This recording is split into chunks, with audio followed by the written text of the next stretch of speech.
ezine chango ekibarije okuzihamu.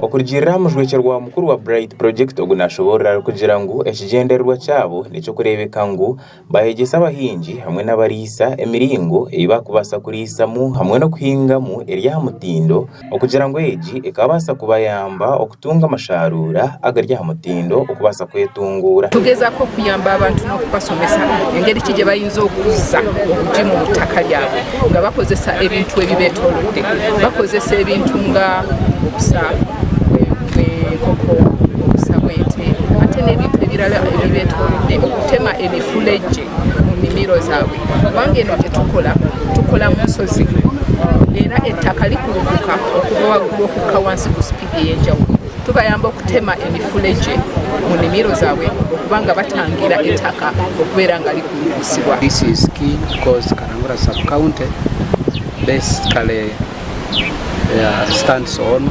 agriculture. Ehurreji neija ubwanyuma yo kushanga ngo abahingi hamwe n'abarisa abarukutura myanya erimweshozi nebatunga ebigwererezi bitari mwe na bimwe ebirumu nk'empinda hinduka mbizo bwire okushanga ngwita ruhire mu rwezo otireho nangu no kugira ngo tubarukubasa kutunga ebintu birya mutindo hamwe na murembe ebirumu nk'ebikoresa hamwe n'ebindi byinji. Tusomesa abalimi bano ngeri yo kuba nga basobola okutunda bye balimye tubayunga ku butale obwenjawulo ate era tubateeka mu bibiina ebyenjawulo okusobola okubeera nga batunda mu bungi ebintu byabwe bye baba balimye. Okurigirira aharisha enteeko owa district ya Kabarole Richard Rwabuhinga ogunashobora kugira ngo ehurreji neija kuyambaho abahingi hamwe n'abarisa abarukutura myanya erimwenshozi okubasa okuhinga kandi bakarisa mu miringo rya mutindo. Nashobora kugira ngo abahinja aba hamwe n'abarisa nibija kutendekwa okubakubasa okurinda amataka gabo gakaguma gino rwezo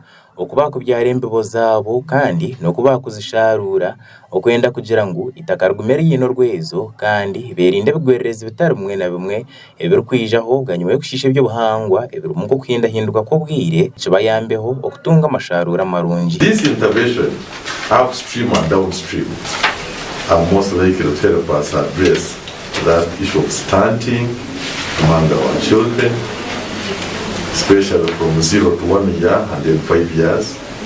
Enable us have a healthy population but also a productive population. Okurigirira hariho Van Duigen orumukuru ow'ekitongore kya International Fertilizer Development Center ogunashobora kugira ngo abahinja aba hamwe n'abarisa nibija kushomesebwa okubakubasa kuhinga kandi bakasharura embibo zabo kibabase okuhinga ebihingwa ebirya mutindo kandi birimwe kirisa nabo nkabo babasa kubigobamu barukutunga kirisa ahabwa amagara gabo marungi. Training nutrition specialists, training nutrition officers is important because they are the promoters of how you can produce and how you can eat on a healthy basis.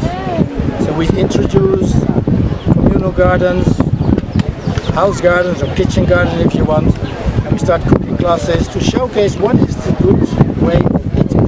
We all think we eat. Doijin nashobora kugira ngo bonke kitongore behireyo okurebeka ngo batendeka abahinja aba hamwe n'abarisa barukubahereza ebikwato bitari mwe na bimwe ebakubasa kukoresa umuhinji hamwe n'oburisa okwenda okwetangira ebigwererezi bitari mwe na bimwe na munonga abo abarukutura omyanya y'enshozi. And if you see what's happening here, already farmers started to create water conservation measures, reducing runoff of rain, which runs off also a lot of topsoil, which is a lot of nutrients. So that means that if you work on your own land to reduce runoff and you start uphill all the way down to downhill, you really can contribute to the restoration of your own environment. Amakuraga gashakwa Justin Nyakaisiki ahabwa Sky TV.